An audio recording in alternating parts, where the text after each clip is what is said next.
Oh, that's right. It's 3:45 on a Tuesday, so it's time for all sections of Econ 272. Today I'm going to be talking to you guys about functional form. Let me get situated real quickly.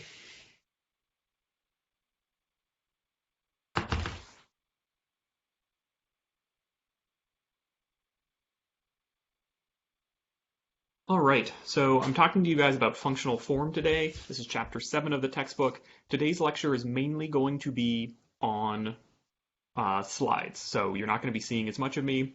If you're watching on Blue Jeans, which I actually recommend Blue Jeans over YouTube, even though I'll continue to post to both, you'll be able to slide back and forth between me and the slides. But most of this is going to be on the slides action. So I'm going to go ahead and share my screen. All right, there we go. There's my desktop. So let's start here with an overview of today's lecture. So functional form is a topic about sort of how to measure the variables in a regression model. When we talked about omitted variables, that was sort of a topic of what variables to include in your model.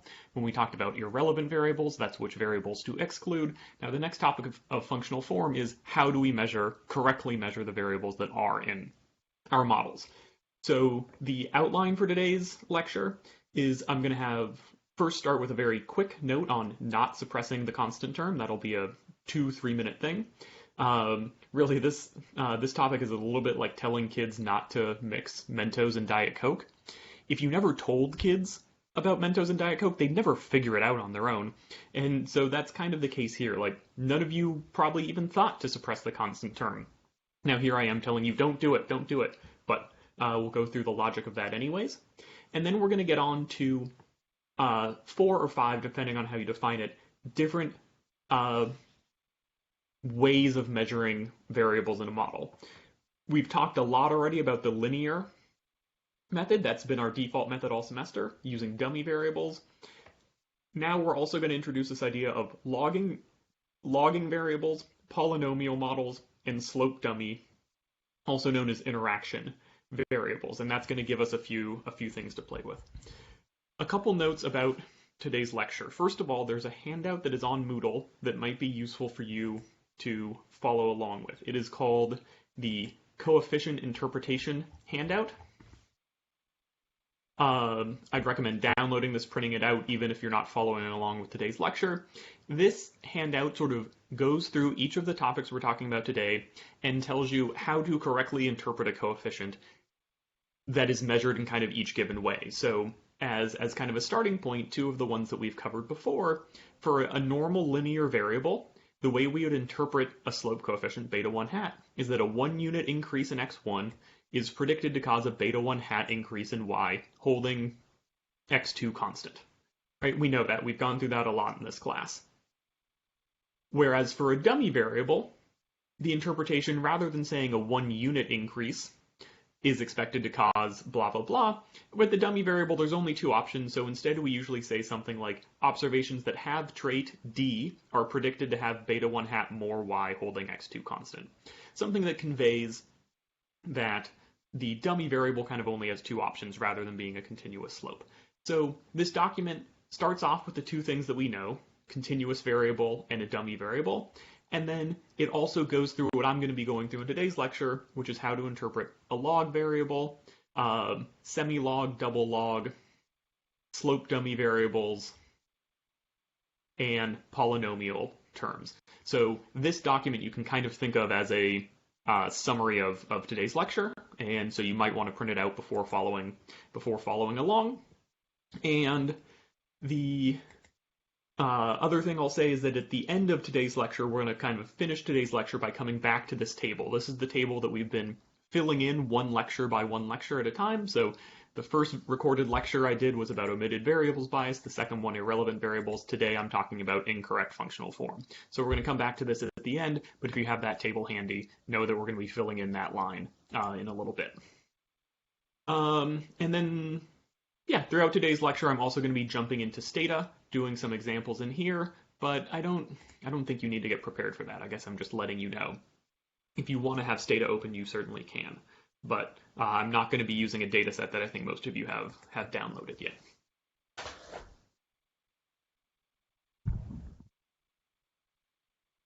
All right, so functional form.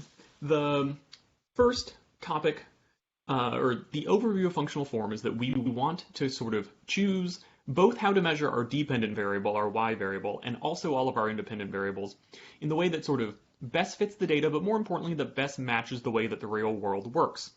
There are big differences in how variables interact with each other. Some variables do have linear effects on other ones, and that's sort of been the default way we've been capturing things all semester, but sometimes variables have nonlinear relationships. Sometimes they have things that increase at a decreasing rate, or that go up and then go down, and so we want a way to capture those sorts of phenomenon.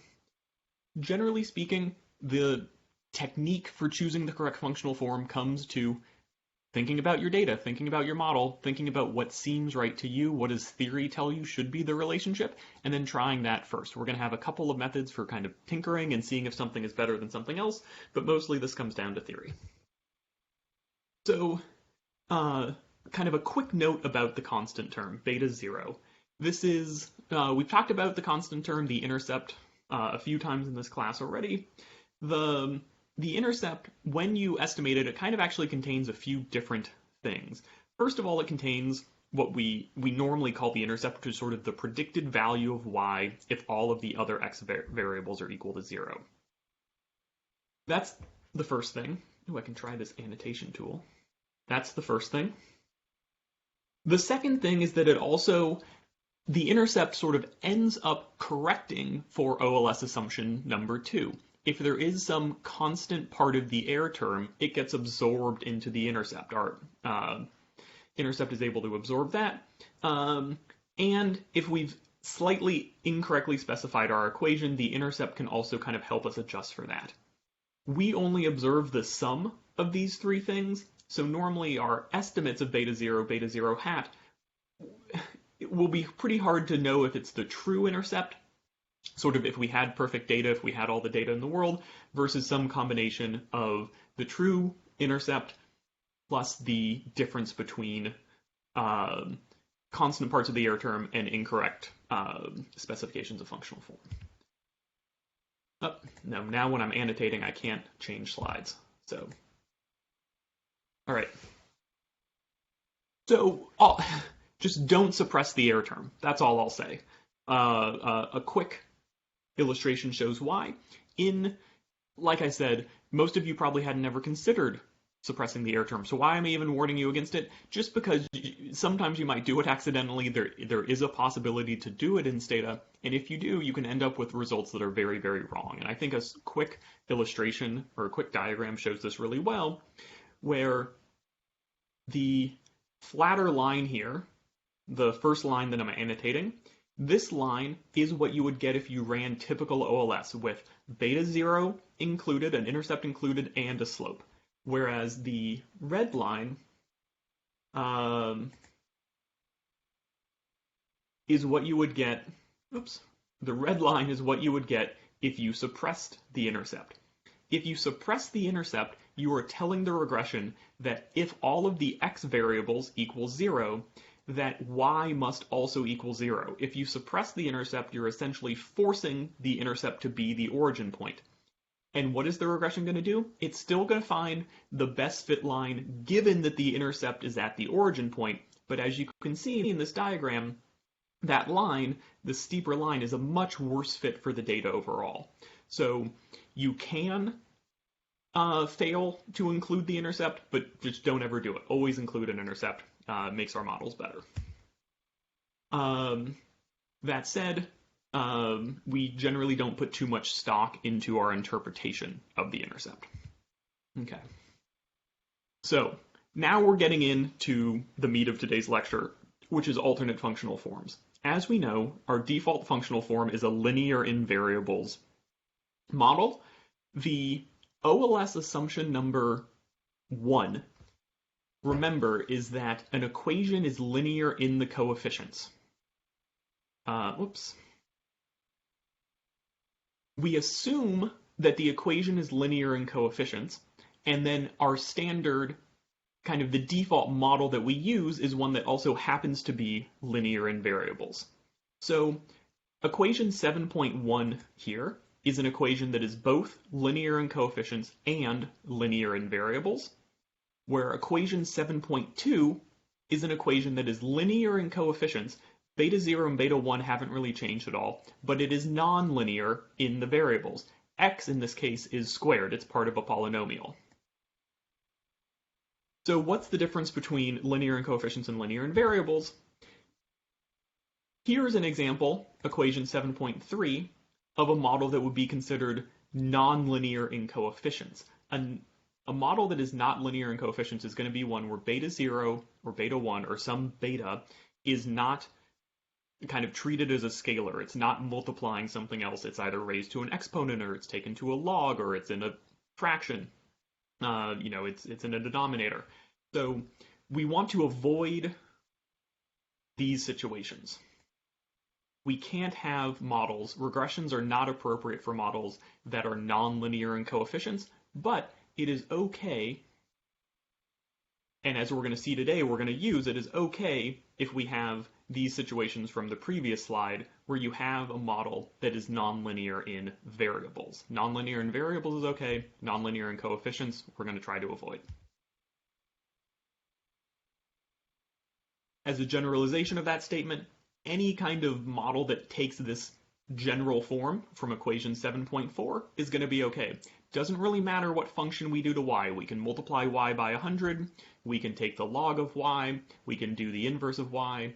We can take x squared. We can take the log of x. We can do all sorts of things to x. What we can't mess with is that the coefficients need to enter the model in a linear fashion.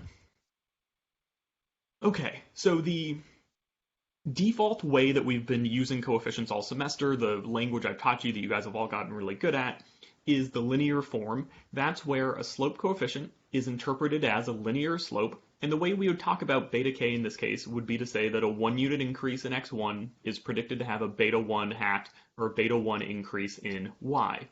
It's rise over run. That's the linear form, that's the default. What we're going to be doing in today's lecture is kind of looking at alternates to this, but we're starting with the default. The first alternate that we're going to consider is what's called the semi-log form. Semi-log means, so semi means like half or 1 out of 2. In this case, semi-log represents when either your dependent variable or your independent variable is logged, but not both. So in the first case, we have a semi-log form where our independent variable, x1, is logged, but not our dependent variable. The log transformation, it turns out, is very, very closely matched to what you would consider the percentage function or the proportional function, in that when you take the log of a variable, a 1 unit increase in the log of a variable is akin to a 100% increase in the outcome variable. So if we take the log of x, the way that we interpret beta 1 in this case is that a 1% increase in x is predicted to cause a beta 1 divided by 100 increase in y, holding x2 constant. That is to say that if we run this model and we get a beta 1 hat, the interpretation changes from a 1 unit increase in x. So if x happened to be say experience, it would rather than being 1 additional year of experience, it would be 1% more experience. And that's going to be different sort of depending where you are in your experience amount. Someone who currently has 10 years of experience, 1% more experience is just going to be an additional 1/10 of a year, pretty close to a month. Whereas someone who already has 30 years of experience, for them, 1% more experience is going to be something closer to 3 months. The other possibility for a semi-log functional form is where you log the outcome variable, the dependent variable, and you leave the x variables in a linear fashion. In that case, the interpretation of the coefficient switches to x is still in terms of units, but y becomes in terms of percentages. So in that case, we would say that a 1 unit increase in x is predicted to cause a 100 times beta 1% increase in y. So beta 1 in this case is going to be measured between 0 and 1. So something like a 0.05 estimate of beta 1 hat would correlate to a 5% increase.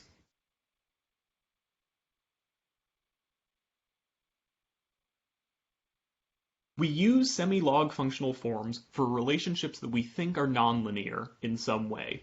Either they might be increasing at an increasing rate or decreasing at a decreasing rate.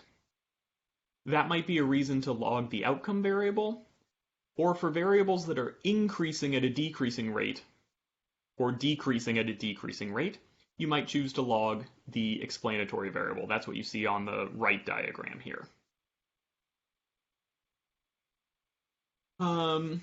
I think that's sort of what I just said, so I'll skip that slide, but essentially well, no, I won't skip.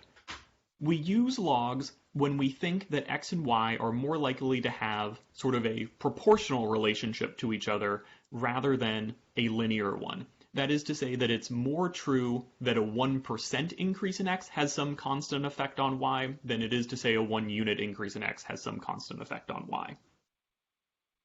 And now we're going to see this in data, and I think seeing it with an actual data set will help cement this intuition a little bit. So what I have here is a data set. This is actually about tractors, so the giant vehicles that get used on farms. You can, if you want to just think of it as a data set of cars, that's fine, because for all intents and purposes, that's going to be the same thing, but technically this is a data set about tractors. And so we're going to be looking at, these were tractors that were sold at auction, used tractors. They've already been used by one farmer, and then they're reselling them to some other farmer. And so our outcome variable in this case is going to be the sale price that the tractor takes on. And the explanatory variable that we're going to be interested in is the horsepower. Horsepower measures the strength of the engine. So, yeah, it's kind of a measure of how maybe big the tractor is, how powerful the tractor is, and horsepower is a linear measure. So a engine that is 16 horsepower is half as powerful as something that is 32 horsepower, and 1/10 as powerful as something that's 160 horsepower. Okay, so we can start things off by just looking at, well, first let's look at the relationship between sale price and horsepower in a scatter plot. Scatter plots are a nice way to kind of start assessing functional form. What regressions are best at is estimating linear relationships. And so when it comes to transforming variables or choosing the correct functional form, you're often trying to find the relationship that looks sort of the most linear. The eyeball test can often help you here. Sometimes you have so much data or the relationship is kind of so dependent on other variables in the model that it's hard for a scatter plot to help you out, but this is a case where the scatter plot will help tell the story. So we have a scatter plot here. This kind of looks like a nonlinear relationship. If I were to ask you to graph the function of horsepower and sales price, most of you would probably graph something that looks a little bit like that. That's going to be a sign that maybe we should be using something other than a linear form. So let's go ahead and regress sale price on horsepower. And so we get a coefficient of 216 and adjusted R-squared of 0.43, or essentially 0.44. And so this says each additional horsepower that a tractor has increases its sales price by $216. Okay, that's straightforward enough. Let's go ahead and generate the log of sales price and the log of horsepower. Oops, oh, I had already done it. Sorry, I had pre-made this lecture, but you see the code there now anyways. So I now have the log of price and the log of horsepower over here. We're going to do a scatter plot looking at the log of price and horsepower. So this is now sort of asking the question, maybe it's the case that horsepower has a linear effect, but it sort of has a proportional effect on y. That is, a 1 unit increase in horsepower kind of always changes the sales price by a certain percent rather than by a certain dollar amount. That would mean that at higher priced vehicles, a 1 unit increase in horsepower is maybe going to have a larger effect than at smaller or lower price vehicles. So if we look at this, this relationship also kind of looks nonlinear. Probably something like this. I don't know that using the log of sales price but normal horsepower is going to improve things, but we can run a regression of this and see what we get. And sure enough, we still get a positive and significant relationship. This indicates that a 1 unit increase in horsepower has a 0.6% increase in the price of tractor. So we take this number 0.006 and multiply it by 100 to kind of scale it up into percentage terms. And yeah, all right. And so now let's consider the third option, which is going to be where we use linear sales price. So just the number of dollars in the sales price, but the log of horsepower, we kind of measure horsepower in percentage terms. Wow, this also looks pretty nonlinear, probably even more nonlinear than the first model that we had. So my guess is when we run this model, sales price on ln of horse. So my guess is that using the log of horsepower is going to fit the data worse than using horsepower. The way I'm going to check this is when I used horsepower, the adjusted R squared of the model was 0.4, essentially 0.44. Now I'm measuring horsepower in a different way. I'm measuring horsepower in terms of logs. The scatter plot relationship at least looked less linear to me. It looks like it's going to be a worse fit. And sure enough, the adjusted R squared is worse. So in terms of what is the correct way to measure these two variables, when you hold the dependent variable constant, comparing R squareds across different measurements of the X variable is one criteria that we have for assessing this. And we can actually see, let's do scatter, sale price, ln of horse, and lfit, sale price, ln of horse. We're going to see right here the problem of functional form. When you don't specify your model correctly, you kind of fit a line onto something that should be a curve. And so the red line that you see on this diagram is the regression line that we just estimated. Yes, it's positive sloping. Yes, given that it's a straight line, does the best job of minimizing the sum of squared residuals, but it's pretty clearly not the best fit that we could have. Lastly, we're going to consider the case where we log both price and horsepower. Actually, I guess before we do that, I should go back to the slides and tell you how we would interpret something like that.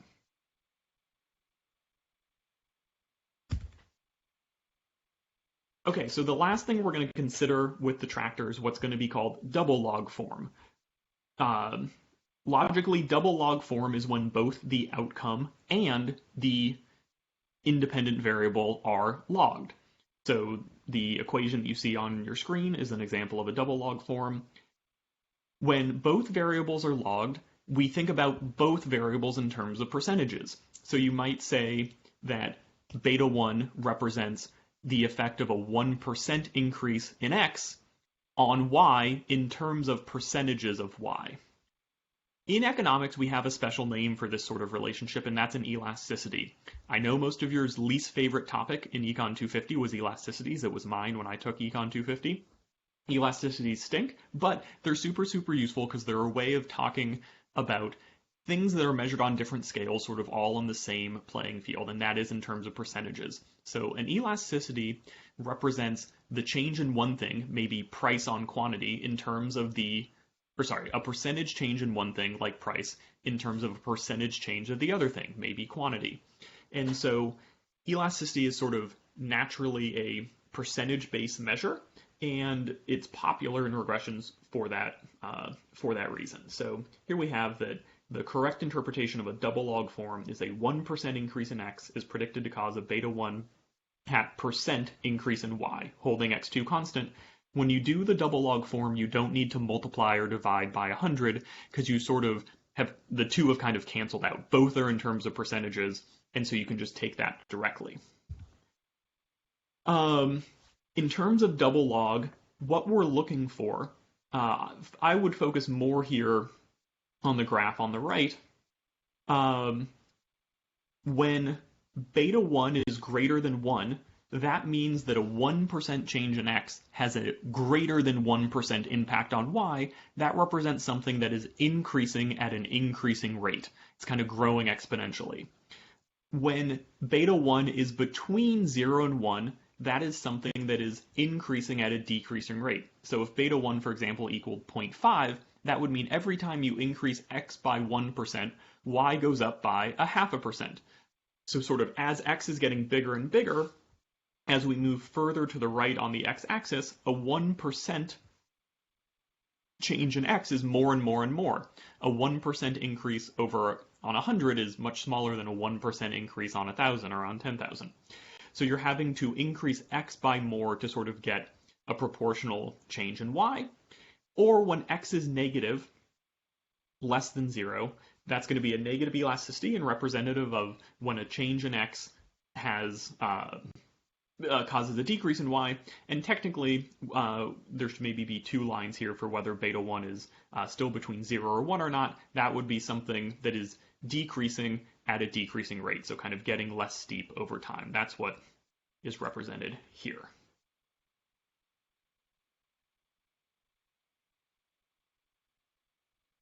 All right, and so now we're going to see this double log form in Stata. So the first thing I want to do is I want to graph just the scatter plot of the log of the sales price on the log of horsepower.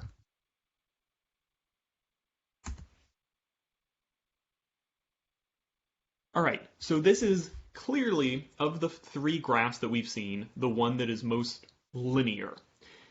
That is an indication that this is going to be the model that a regression likes the best, that is going to be best suited to a regression. Ultimately, what a regression is doing is it is fitting a line through whatever data you give it. And if you give it data that have more of a linear relationship to each other, you're going to get a better overall fit than if you give it data that have a nonlinear relationship. And so what it means that this graph looks linear is that it is probably more true to say that a percentage increase in horsepower has some constant percentage increase in sales price than it is to say that a percentage increase in horsepower has a dollar value, a constant dollar value impact on Y, or that a 1 unit increase in horsepower has some constant percentage increase in Y. And so what this is saying is that, you know, kind of in the world of tractors and selling cars, is that as horsepower gets higher and higher and higher, the difference between going from a 20 horsepower car to a 30 horsepower car is not the same. That's a 10 horsepower increase, is not the same as going from a 400 horsepower car to a 410 horsepower car. That second one from 400 to 410 proportionally is much, much smaller, and so it's going to have a smaller impact on the price overall than going from 20 to 30. Even though 20 to 30 is a much smaller car, and those cars are selling for a smaller price, you're essentially increasing the horsepower by 50%, and so it's going to have a larger percentage increase in price. So let's go ahead and regress log of price on log of horsepower. And so here, the R squared we're comparing this to is whenever you compare adjusted R squareds, you need to have the same dependent variable. So we're going to look here at the last time when we had the log of price, but just regular horsepower, our adjusted R squared was 0.418, so close to 0.42. When I run this model, get an adjusted R squared of close to 0.46, so that's higher than 0.42, and so sure enough, this double log form in this particular case would be our winner. It's the best fit for the data.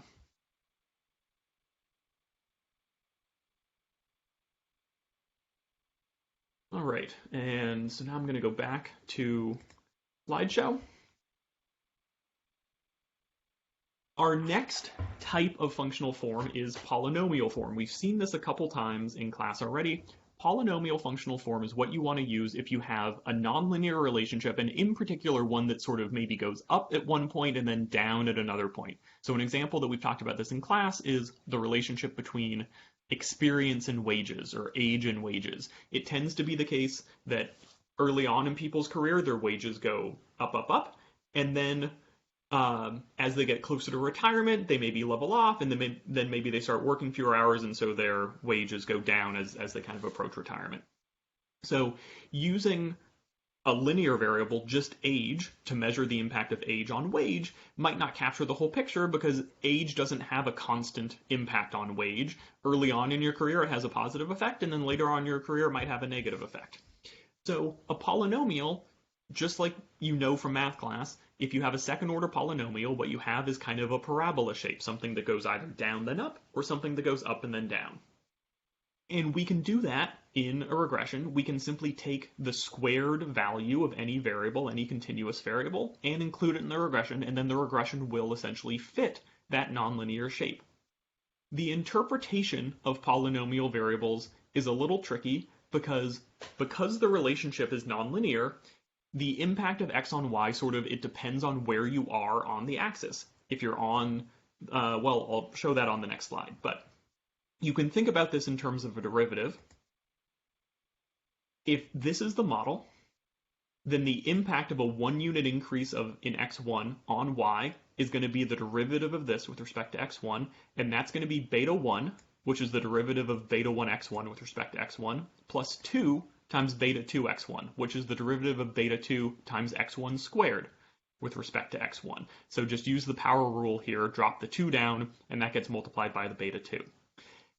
That's going to be, but so the impact of x on y in this case depends on the value of x that you're starting at. So it might be the case that if x1 represents age, if beta 1 is positive but beta 2 is negative, then at low, small values of age, maybe beta 1 dominates and we're expecting age to have a positive effect. But then as age gets larger, this beta 2 term is going to come to dominate and we're going to expect eventually age to have a negative effect.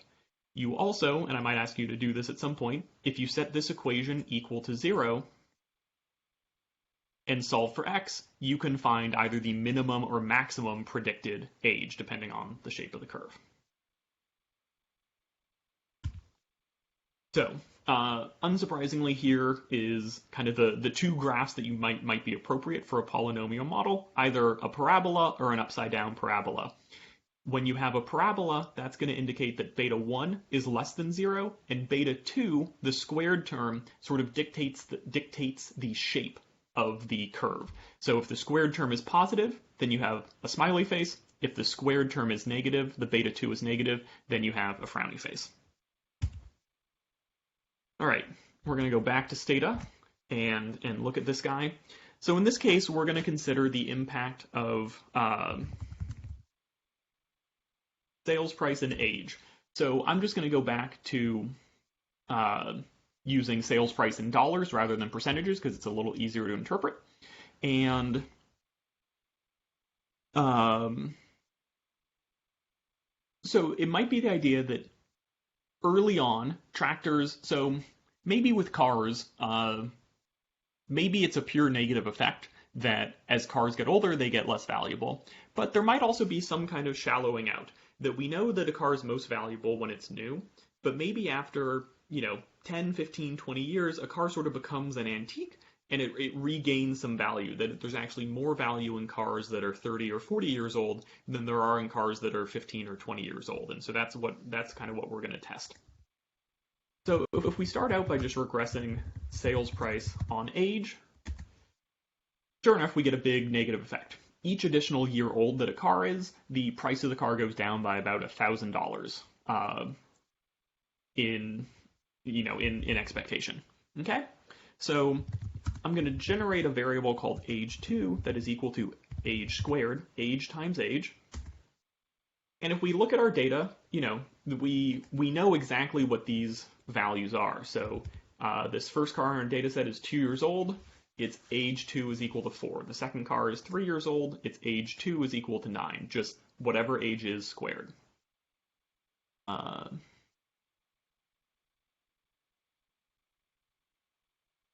So now I'm going to regress the sales price on age and age squared. Oops, I spelled sales price wrong.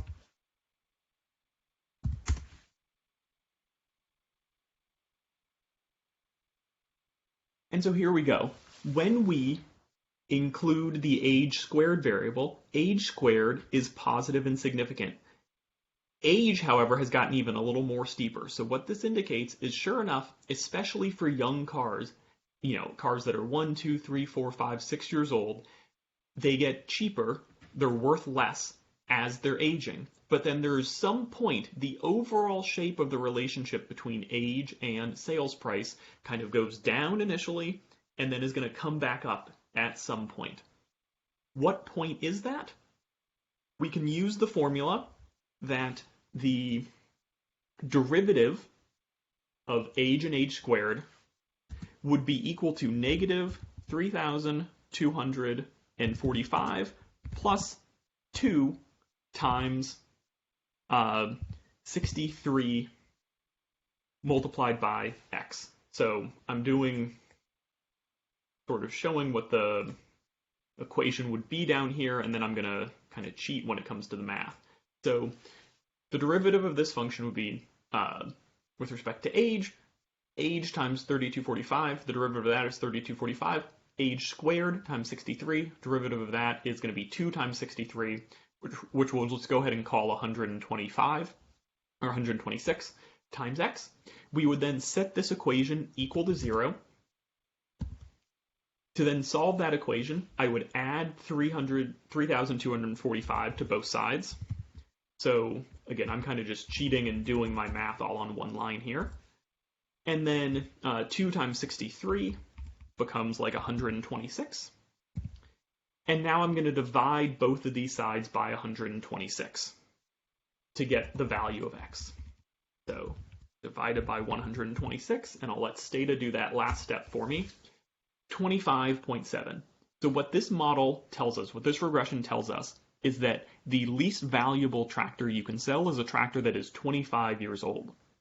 After that point, once you get older than 25 years, some sort of antique value kicks in. People appreciate either the nostalgia of it, or they thought that the cars were just built better back then, tractors were just built better back then, and the value starts to kind of slowly climb after age 25. But this is a case of an upside down parabola.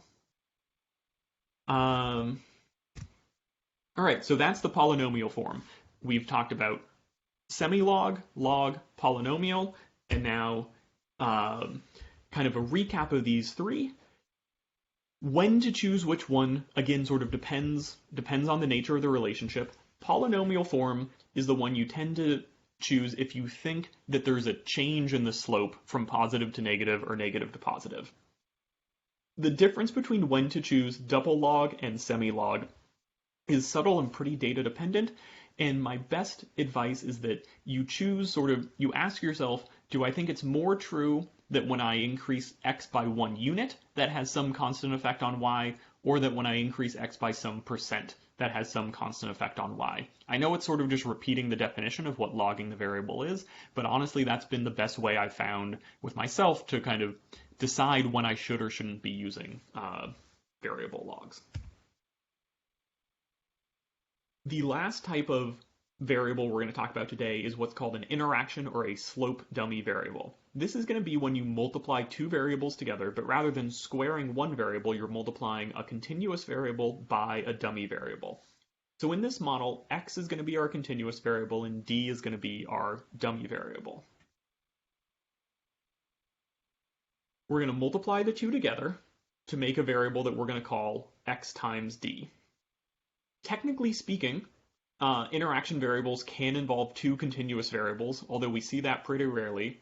More commonly, they can also involve two dummy variables. We're going to see that when we talk about difference and differences next week in class, or whenever you watch the video in class. So, the general form of a slope dummy equation is you include the two original variables themselves.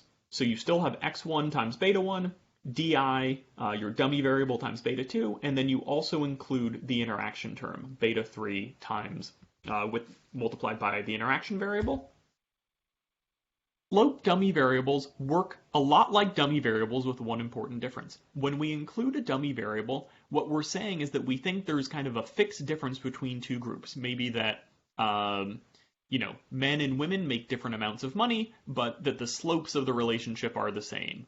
Or that for a restaurant being near a freeway gives it some fixed amount more customers, but the relationship between competition and sales for a restaurant is kind of parallel or constant for the two. A slope dummy variable we use when we think that there's a dummy variable that not just impacts the level, but also impacts the slope, or impacts the type of the relationship. So this diagram, I think, does a pretty good job of explaining it, that it looks like our normal dummy variable diagram. Here, down below, we have the best fit line for when the dummy variable equals 0. Maybe this is for a restaurant that is not close to the freeway. And so dummy variable equals 0. It has a slope of beta 1, and the value when x is 0 is the intercept. For the observations that do have the dummy characteristic, maybe that are close to a freeway, they get a beta 2 bump. The coefficient on the dummy variable represents a jump that they get. Now, in the normal dummy variable world, this second line, this higher line, would be parallel to the lower line. But in this case, it's not. It's slightly steeper. That's going to be what's represented by beta 3. Beta 3 doesn't represent the slope of this line. It represents the difference in slope between this line and the line below it. In other words, the slope of this higher up line is beta 1 plus beta 3. Because observations for whom the dummy variable is equal to 1, maybe observations that are close to a freeway, they have some number of competitors. And so if you're a restaurant that's close to a freeway, your di variable is equal to 1, but your xi variable is still equal to the number of competitors that you have. However, your xi times di variable is also equal to the number of competitors, because if di is equal to 1, xi times di is equal to xi. The reason that beta 3 doesn't apply to the lower down line, to those restaurants that aren't near a freeway, or just generally for those with di equals 0, is because if di is 0, then xi times di is 0, and so beta 3 has no effect for these observations.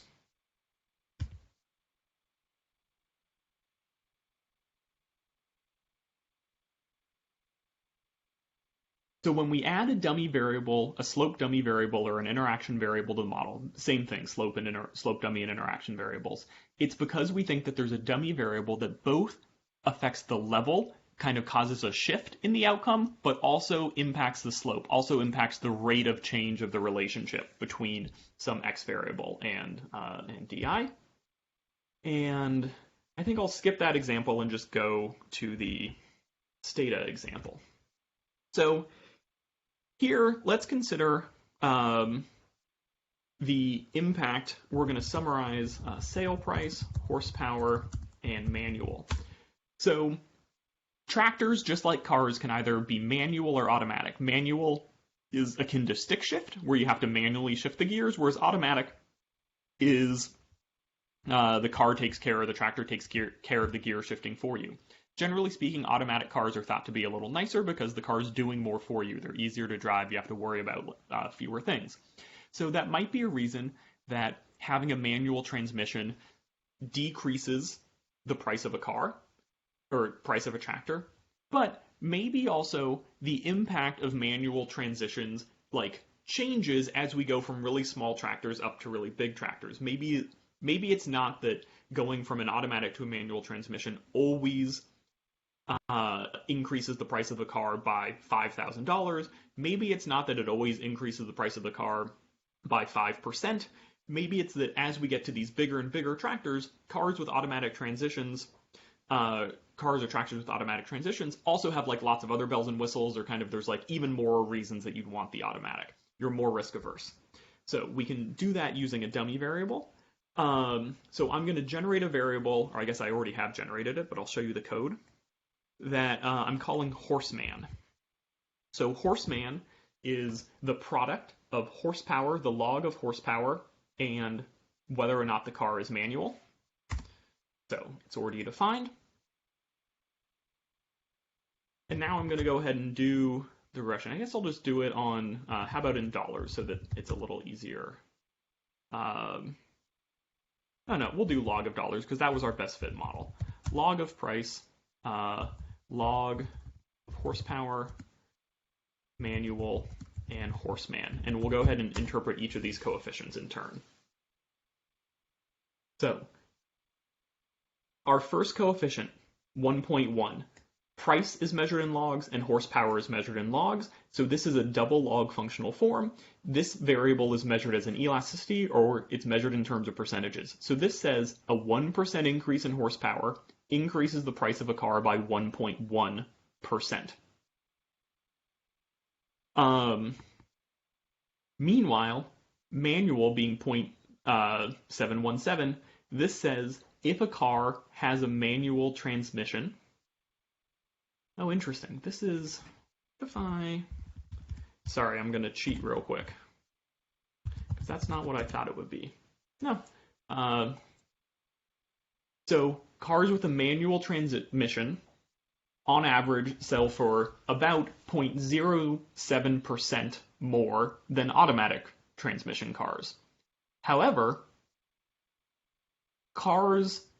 the rate of change for cars with a manual transmission, sort of the slope of cars with a manual transmission is 0.27 less than automatic cars, or 1.1 minus 2.7 is going to be about 0.9. So in other words, for manual transmission cars, a 1% increase in horsepower only increases the price of the car by about 0.9% rather than by 1.1%. So the slope for manual cars is going to be the sum of these two numbers, 1.1 minus 0.27. We can then go ahead and kind of graph this whole thing, which I cheated and already have the code kind of ready for you, but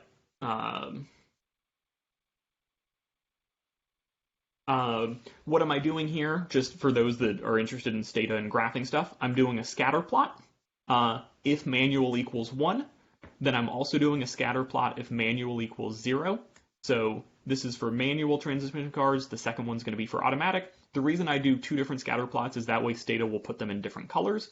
And then I'm going to do a best fit line for one and the other.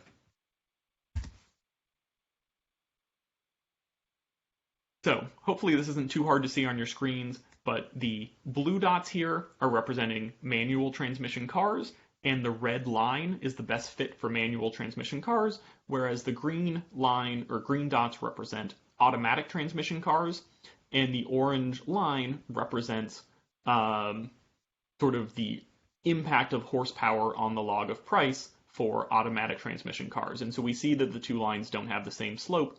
The difference in slope between these two lines, I guarantee you, is 0.27. That's what the regression estimate tells us.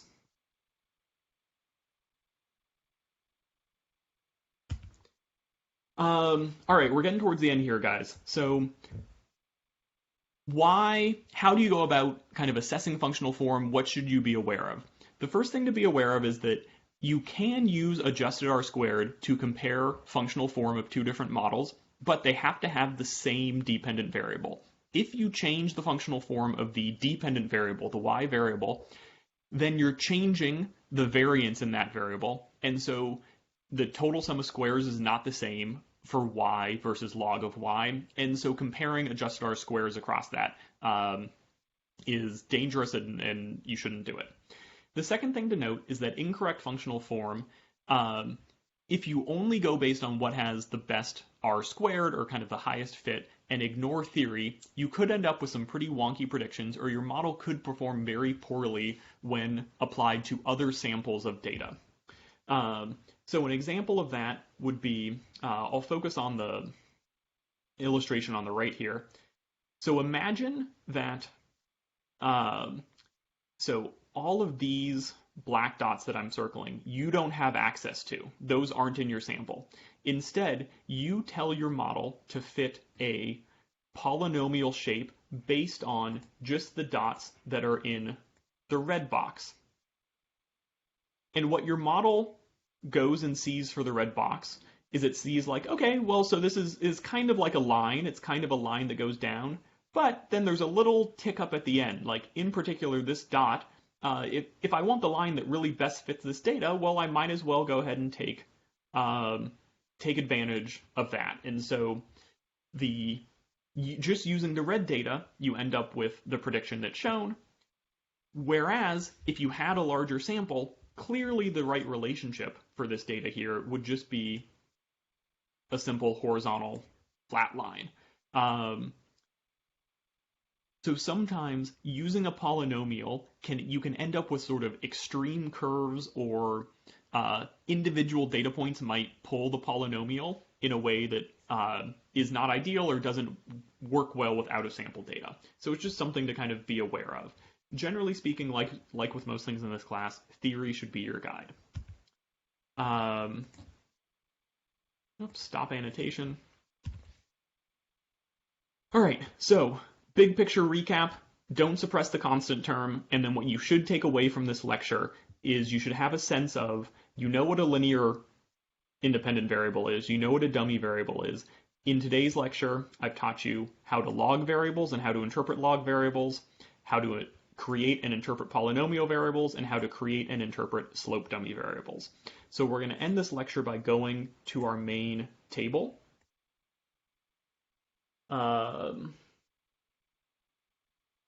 And filling her in. So incorrect functional form is a violation of OLS assumption 1. It's a violation that the model is correct, because the model's not correct. The form could be measured better somehow. What is incorrect functional form? Incorrect functional form is when the way that you're measuring either your dependent or independent variables is somehow nonlinear, or you're not capturing the nonlinearities that are there. The consequence of assumption 1, we know that assumptions 1 through 3 are needed for beta hat to be unbiased, and so sure enough, if you have incorrect functional form, then your slope estimates are going to be biased. They're not going to be causal, and worse than just not being causal, they're not even really correlations. They're biased. They're not telling you the right thing. How do we detect incorrect functional form? So we can rely on theory. We can use our knowledge of the world to say, is this a sort of variable that might have a nonlinear relationship? And then we can use things like scatter plots to sort of look for potential nonlinearities. And then the way that we correct for incorrect functional form is we change the functional form. We adjust the way that we're measuring our variables. And so we might do that using logs, polynomial variables, slope dummy variables. And in the case where you don't change the dependent variable, you can compare the adjusted R squared. If there's two models with the same outcome variable, where one has a higher adjusted R squared than the other, go with the model with the higher adjusted R squared. All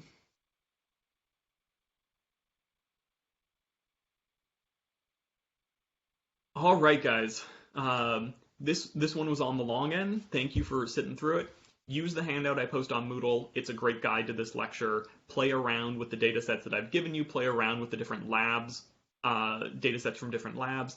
Get used to interpreting variables in these different sorts of ways. This is going to serve you well for your final projects. In your final project, I'm going to expect that you have been deliberate about your choice of functional form. I want you to explain why you're measuring certain variables in logs or linearly, or why you include a slope dummy variable or not. I don't just want things thrown in there haphazardly. And so understanding why you might make these choices will then help you justify the choices that you make. So that's it for me. Hope everyone's having a good week, and I'll see you guys in synchronous class soon.